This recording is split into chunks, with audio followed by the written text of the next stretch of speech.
Jio YouTube সৃজনে নতুনের অঙ্গীকার। Hello বন্ধুরা, তোমরা সবাই কেমন আছো? আশা করি সবাই ভালো আছো। সবাইকে জিও ইউটিউবের পক্ষ থেকে শুভেচ্ছা জানিয়ে শুরু করছি তোমাদের অষ্টম শ্রেণীর পরবর্তী পর্ব নিয়ে। আজকে আমরা বন্ধুরা তোমাদের অষ্টম শ্রেণীর 2.1-এর অনুশীলনী প্রশ্ন সলভ করব। তার মধ্যে আমরা গত ক্লাসে 1 এবং 2 নং প্রশ্নটি সলভ করেছিলাম। আজকে আমরা 3 এবং 4 নং প্রশ্নটি সলভ করব। তার আগে বন্ধুরা আমি তোমাদের 1 মিনিট নষ্ট করব। তোমরা একটু লক্ষ্য করে দেখো, আমি প্রশ্নের নিচে একটু ইংরেজিতে লিখেছি, if you hear you may forget. If you hear, you may forget. যদি তুমি শোনো তাহলে ভুলে যেতে পারো। If you see, you can remember. If you see, you can remember. যদি তুমি দেখো তাহলে তুমি গেজ করতে পারবে, দেন মনে করতে পারবে। Finally, if you do, যদি তুমি করো, that means practice করো, you can understand. অর্থাৎ তাহলে তুমি বুঝতে পারবে। অর্থাৎ ইফ ইউ হিয়ার, যদি আমরা কোনো কিছু শুনি তাহলে ইউ মে ফরগেট, আমরা সেটা কিন্তু ভুলে যেতে পারি। বাট ইফ ইউ সি, যদি আমরা সেটা ভিজুয়ালি দেখি তাহলে ইউ ক্যান রিমেম্বার, আমরা খুব সহজেই মনে করতে পারবো। দেন ইফ ইউ ডু, সেই জিনিসটি যদি আমরা করি, ইউ ক্যান আন্ডারস্ট্যান্ড, তাহলে আমরা সেটা বুঝতে পারবো। তাই বলা হচ্ছে যদি তুমি কোনো কিছু শোনো তাহলে খুব সহজেই ভুলে যেতে পারবে বা ভুলে যেতে পারো। তারপর যদি তুমি কোনো কিছু দেখো ভিজুয়ালি তাহলে তুমি সেটা কিন্তু মনে করতে পারবে। আর যদি ওই একই জিনিস ইফ ইউ ডু, যদি তুমি তা করো তাহলে কিন্তু তুমি ইউ ক্যান আন্ডারস্ট্যান্ড, তাহলে তুমি সেটা বুঝতে পারবে। দ্যাট ইজ ওয়াই তোমাদেরকে ভিডিও ক্লাসগুলো খুব মনোযোগ দিয়ে দেখতে হবে, আমার বকবকানি মনোযোগ দিয়ে শুনতে হবে, তারপরে দেখতে হবে মনোযোগ দিয়ে, দেন তোমাকে কিন্তু বাসায় আবার ম্যাথগুলো প্র্যাকটিস করতে হবে, তাহলেই তুমি কিন্তু 100% বুঝতে পারবে ম্যাথগুলো। সো বন্ধুরা চলো এবার তাহলে আমরা আমাদের প্রশ্নে চলে যাই এবং আমরা প্রবলেমগুলো সলভ করব। বন্ধুরা আমরা তাহলে প্রথমে আমাদের প্রথম প্রশ্নটি মনোযোগ দিয়ে পড়ে নেই। আমাদের প্রথম প্রশ্নে বলা হয়েছে 3 নং প্রশ্ন, তোমাদের অনুশীলনে 3 নং প্রশ্ন 2.1-এর 30 টাকায় 10টি দরে ও 15টি দরে সমান সংখ্যক কলা ক্রয় করে সবগুলো কলা 30 টাকায় 12টি দরে বিক্রয় করলে শতকরা কত লাভ বা ক্ষতি হবে? হ্যাঁ বন্ধুরা, প্রশ্নটা একেবারে মনোযোগ দিয়ে প্রথমে যদি পড়ে তোমার কাছে যদি একটু এলোমেলো মনে হয় যে এত বড় অঙ্ক আমি কিভাবে কি করবো, আল্লাহ কিছুই বুঝতেছি না, কোনো সমস্যা নেই, একটু ধৈর্য ধরো, দেন আর একবার মনোযোগ দিয়ে পড়ো যে 30 টাকায় 10টি ও 15টি দরে সমান সংখ্যক কলা ক্রয় করে, তারপরে বলা হচ্ছে সবগুলো কলা আবার 30 টাকায়, মানে ওই একই টাকায় 12টি দরে বিক্রয় করলে শতকরা কত লাভ বা ক্ষতি হতে পারে। হ্যাঁ বন্ধুরা, আমরা এখান থেকে যে জিনিসগুলো ফাইন্ড আউট করব সেটা হচ্ছে 10টি এবং 15টি সেম ওই 30 টাকায় কিন্তু কেনা হচ্ছে এবং বিক্রি করা হচ্ছে সেম টাকায় 12টি করে। অর্থাৎ 30 টাকায় আমরা কিছু কলা 10টি করে কিনলাম এবং 30 টাকায় কিছু কলা 15টি করে কিনলাম। আবার ওই সবগুলো কলা, যতগুলো কলা আমরা কিনেছি যা আমরা জানি না সেটাকে ধরে নিতে হবে, তোমরা এটাই জানো, যা জানা থাকে না সেটাকে আমরা ধরে নিব, দ্যাটস ওয়াই সেটা আমরা পরে আসি। বাট আবার ওই সেম টাকায়, ওই 30 টাকায় আমরা 12টি করে যদি বিক্রি করি তাহলে ওই সবগুলো কলা বিক্রি করার পর আমাদের কি শতকরা ক্ষতি হবে নাকি লাভ হবে? এটাই হচ্ছে আমাদের কাছে জানতে চেয়েছে। তো বন্ধুরা চলো আমরা এটা কিভাবে সলভ করতে পারি। যেহেতু সমান সংখ্যক কলা ক্রয়ের কথা বলা হয়েছে, 10টি কিনো আর 15টি কিনো 30 টাকা করে, ডাজন্ট ম্যাটার, ম্যাটার হলো সব মানে যে ধরনের কলাই তুমি কিনো সেটা একটু ছোট হোক বা বড় হোক, তোমাদের একটি বিষয় এখানে লক্ষ্য করা উচিত, সেটা হচ্ছে সমান সংখ্যক কলা ক্রয় করা হয়েছে। দ্যাট ইজ ওয়াই 10, 15 এবং 12 এর লসাগু যত, তত সংখ্যক কলা আমরা ধরে নিতে পারি কেনা হয়েছিল। হ্যাঁ বন্ধুরা, তাহলে আমরা ফর দ্য ফার্স্ট টাইম আমরা যখন এটা সলভ করব তখন আমরা শুরুতেই আমরা লিখতে পারি 10, 15 ও 12 এর লসাগু 60। হ্যাঁ বন্ধুরা, তোমরা রাফ করে নিতে পারো 10, 15 এবং 12 এর লসাগু হচ্ছে তোমার 60। অর্থাৎ এবার আমরা ধরে নিতে পারি যে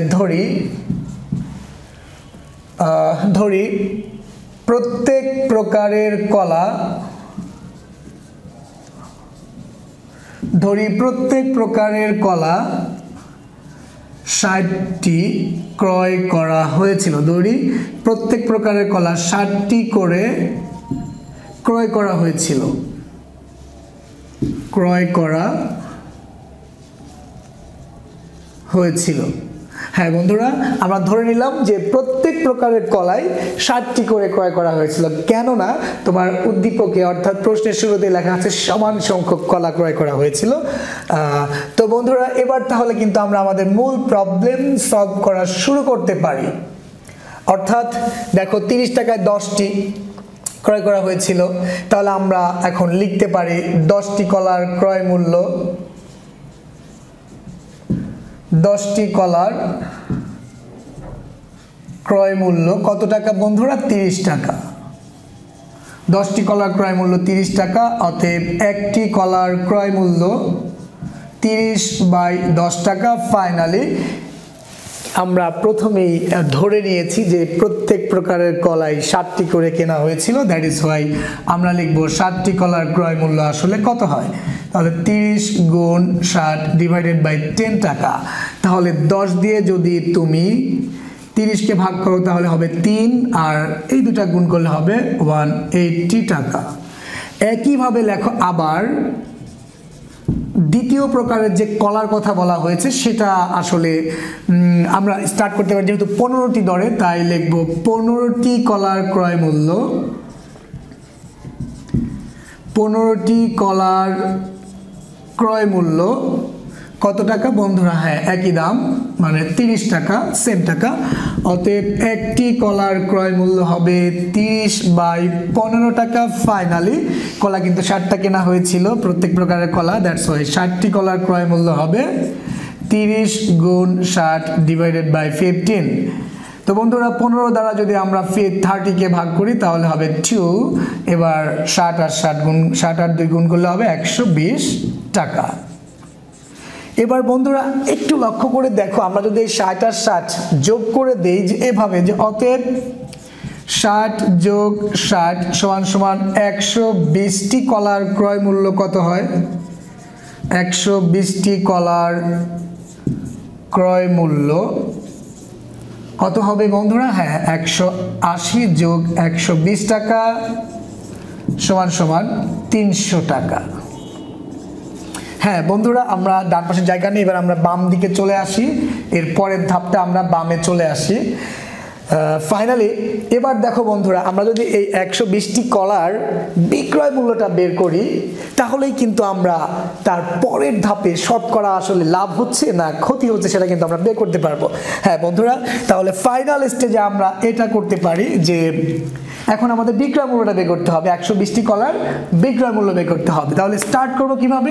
এই যে বন্ধুরা এখানে লেখা আছে 30 টাকায় 12টি দরে বিক্রি করা হয়েছিল, তাই আমরা লিখতে পারি যে আবার কমা দিয়ে লিখতে পারি যে 12টি কলার বিক্রয় মূল্য,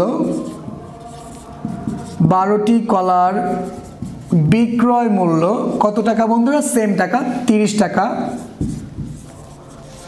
অতএব একটি কলার বিক্রয় মূল্য 30/12 টাকা। ফাইনালি এই যে 60 যোগ 60 120টি কলার বিক্রয় মূল্য বের করতে হবে, যেহেতু আমরা তুলনা করব। সো তাহলে 30 গুণ 120 ডিভাইডেড বাই 12। হ্যাঁ বন্ধুরা, 12 দ্বারা যদি তোমরা 120কে ভাগ করো তাহলে পাবে 10। এবার 30 আর 10 গুণ করলে হবে 300 টাকা। হ্যাঁ বন্ধুরা, আমরা দেখতে পাচ্ছি 120টি কলার ক্রয় মূল্য 300 টাকা, দেন 120টি কলার বিক্রয় মূল্য কিন্তু তোমার 300 টাকা। বোঝাই যাচ্ছে এখানে কিন্তু লাভ বা ক্ষতি কিছুই হচ্ছে না। সো বন্ধুরা, আমরা ডিসিশন মেকিং করব।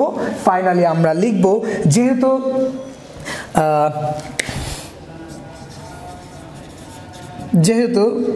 120টি কলার প্রথমে ক্রয় মূল্য পেয়েছিলাম, যেহেতু 120টি কলার ক্রয় মূল্য 300 টাকা, এবং বিক্রয়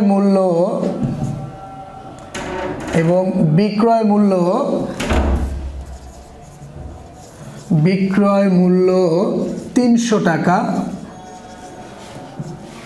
অতএব ডিসিশন দিতে পারো যে অর্থাৎ দিয়ে লিখতে পারো, অর্থাৎ ক্রয় মূল্য ইকুয়াল বিক্রয় মূল্য, অর্থাৎ ক্রয় মূল্য ইকুয়াল বিক্রয় মূল্য।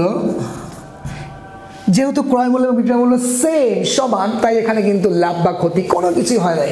এবার ডিসিশনটা দিয়ে দাও যে অতএব লাভ বা ক্ষতি কিছুই হবে না।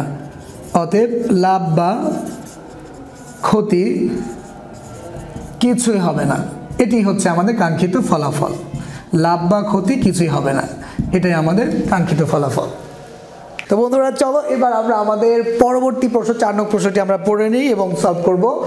বার্ষিক শতকরা মুনাফার হার 10.50 টাকা হলে, অর্থাৎ 10.50 টাকা হলে 2000 টাকার 5 বছরের মুনাফা কত? হ্যাঁ বন্ধুরা, প্রশ্নটা আবার ভালো করে পড়ে নাও। বার্ষিক শতকরা মুনাফার হার 10.50 টাকা হলে 2000 টাকার 5 বছরের মুনাফা কত? মুনাফা কত? হ্যাঁ বন্ধুরা, জানতে চেয়েছে মুনাফা কত, আমাদেরকে বের করতে হবে মুনাফা। তোমরা কিন্তু ইতিমধ্যে পঞ্চম শ্রেণী থেকে মাঝখানে আরো ষষ্ঠ এবং সপ্তম শ্রেণী পাড়ি দিয়ে অষ্টম শ্রেণীতে পদার্পণ করেছো। হ্যাঁ বন্ধুরা, তোমরা কিন্তু পঞ্চম শ্রেণীতে এরকম মুনাফার অঙ্ক করে এসছো, অর্থাৎ ব্যাংকিং সেক্টর অঙ্কগুলো করে এসছো। আমি কিন্তু তোমাদের বেসিক সংক্রান্ত প্রথম পর্বে এই মুনাফা সংক্রান্ত যত সূত্র এবং ইনফরমেশনগুলো ছিল সেগুলো কিন্তু তোমাদের ভালোভাবে ঠোঁটস্থ করতে বলেছিলাম। হ্যাঁ বন্ধুরা, আমি নিশ্চিত তোমার 100% আশা করি যে তোমাদের সূত্র এবং ইনফরমেশনগুলো, তথ্যগুলো ঠোঁটস্থ হয়ে গেছে। আমরা তারপরও আমি আবার একটু বলে নেই, তোমার আসলকে পি দ্বারা প্রকাশ করা হচ্ছে, তারপর মুনাফা হচ্ছে আই, আর তারপর তোমার মুনাফার হার হচ্ছে আর দ্বারা প্রকাশ করা হয়, আর সময়টাকে এন দ্বারা প্রকাশ করা হয়। হ্যাঁ বন্ধুরা, আমাদের এখানে এই কয়টা তথ্যই লাগবে, যেহেতু এখানে আমরা দেখতে পাচ্ছি মুনাফার হার আর ইকুয়াল 10.50 টাকা, এরপর আসল হচ্ছে পি, 2000 টাকার 5 বছরের মুনাফা কত? 2000 টাকাটাই হচ্ছে তোমার আসল, অর্থাৎ যে টাকাটা তোমার ব্যাংকে রাখা হতে পারে অথবা ব্যাংকের কাছ থেকে ঋণ নেওয়া হতে পারে, এগুলো হচ্ছে আসল। সো বন্ধুরা, 2000 টাকা হচ্ছে আসল, যেটাকে আমরা পি ধরবো, আসলকে পি দ্বারা প্রকাশ করা হয়, প্রিন্সিপাল।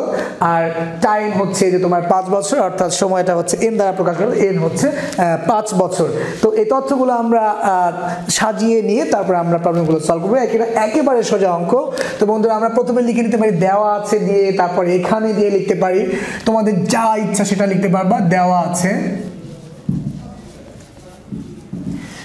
আছে ফর দ্য ফার্স্ট টাইম আমরা যেটা নিব হচ্ছে মুনাফার হার। দেওয়া আছে মুনাফার হারকে বন্ধুরা আমরা কি দ্বারা প্রকাশ করব? আর ইকুয়াল কত? হ্যাঁ বন্ধুরা, 10.50 টাকা। বন্ধুরা, তোমাদের আমি একটা কথা বলেছিলাম আমার বেসিক সংক্রান্ত প্রথম পর্বে, যে হার যেখানে 100 থাকবে সেখানে, শতকরা যেখানে 100 থাকবে সেখানে, কথাটা নিশ্চয়ই তোমাদের মনে আছে। অর্থাৎ এটা হচ্ছে এত পার্সেন্ট, তাই এখানে আমরা টাকা না লিখে আমরা এত পার্সেন্ট দিতে পারি। তো এত পার্সেন্ট সমান সমান এটাকে আবার আমরা ভগ্নাংশ আকারে লিখতে পারি। এটাকে যদি আমরা ভগ্নাংশ বানাই, দশমিকের জন্য আমরা নিচে 1 নিলাম, ডানে 2 ঘরের জন্য 2টা 0 নিলাম, এরপর এর আশেপাশে যা আছে সবগুলো ডিজিট আমরা উপরে নিব, ডান পাশে পার্সেন্ট দিয়ে দিব। অর্থাৎ 10.50% মানেই হচ্ছে এর নিচে 100, অর্থাৎ 1050/100%। এভাবে আমরা লিখতে পারি, আরো অন্যভাবেও লেখা যায়, তবে আমরা এভাবে লিখবো, ফ্রেশ করে মানে সহজ করে লিখবো। এরপর দেওয়া আছে তোমার আসলকে পি দ্বারা প্রকাশ করতে হবে। আসল কমা দিয়ে লিখবা পি ইকুয়াল 2000 টাকা। এরপর বন্ধুরা দেওয়া আছে সময়, তাহলে সময়টা আমরা এন দ্বারা প্রকাশ করব। সময় হচ্ছে এন ইকুয়াল কত বন্ধুরা? 5 বছর। জানতে চেয়েছে তোমার কাছে মুনাফা কত, তাহলে আমরা এভাবে লিখতে পারি যে মুনাফা কমা দিয়ে আই, মুনাফাকে আই দ্বারা প্রকাশ করা হয়, মনে রাখবে। তাহলে আই ইকুয়াল প্রশ্নবোধক চিহ্ন, অর্থাৎ কোয়েশ্চেন মার্ক, অর্থাৎ আমাদেরকে মুনাফাটা বের করতে হবে। তাহলে এবার লেখো আমরা জানি মুনাফার সূত্রটা আমরা লিখব। আমরা জানি মুনাফা সমান, মুনাফা আমরা এভাবে লিখতে পারি, কমা দিয়ে লিখতে পারি I ইকুয়াল PRN। মুনাফার সূত্র কি বন্ধুরা? নিশ্চয়ই এতক্ষণে মনে পড়েছে। মুনাফা হচ্ছে I ইকুয়াল কত? PRN, অর্থাৎ আসল গুণ মুনাফার হার গুণ সময়। এটা হচ্ছে তোমার মুনাফার সূত্র। হ্যাঁ বন্ধুরা, তাহলে এবার আমরা সে অনুযায়ী কথাটা এভাবে সাজাতে পারি, বাংলায় লিখেও সাজাতে পারো, আবার বাংলা না লিখলেও চলবে। সে অনুযায়ী তোমরা এখান থেকে তথ্যগুলো ব্যবহার করে এবার সাজিয়ে ফেলো। তাহলে P হচ্ছে আসল, আসল হচ্ছে 2000, এরপরে PRN মানে P into R into N, that is Y 2000 গুণ R এর মান হচ্ছে, আমরা এটা পেয়েছি, R এর মান হচ্ছে 1050/100।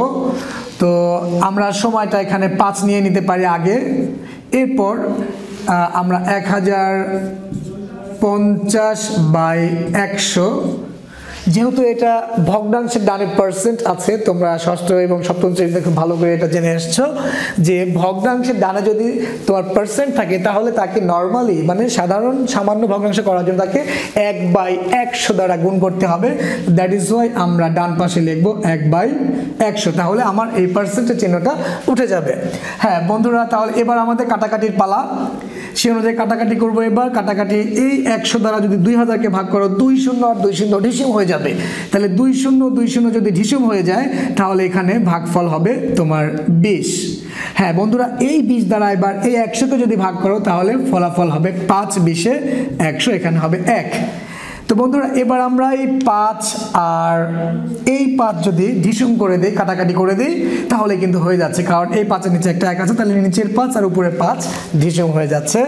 সো বন্ধুরা, এখানে 1 লেখো, এখানে 1 লেখো কেটে দিয়ে। এরপর আমরা দেখতে পাচ্ছি নিচে সব জায়গায় 1, বাট আমরা দেখতে পাচ্ছি উপরে 1 গুণ 1050, দ্যাট ইজ ওয়াই তোমরা লিখতে পারো 1050 টাকা, এখানে একটা টাকা লিখে দিব। হ্যাঁ বন্ধুরা, আমরা কিন্তু আমাদের কাঙ্ক্ষিত ফলাফলটি পেয়ে গেছি। তোমার কাছে জানতে চেয়েছিল 2000 টাকার 5 বছরের মুনাফা কত। হ্যাঁ, এবার আমরা কনসেপ্টটা ক্লিয়ার করে দিব যে অতএব নির্ণেয় মুনাফা 1050 টাকা, এটি আমাদের কাঙ্ক্ষিত ফলাফল। তো বন্ধুরা, আজ এ পর্যন্তই। আমাদের সাথে থাকার জন্য তোমাদেরকে অসংখ্য ধন্যবাদ। আসসালামু আলাইকুম।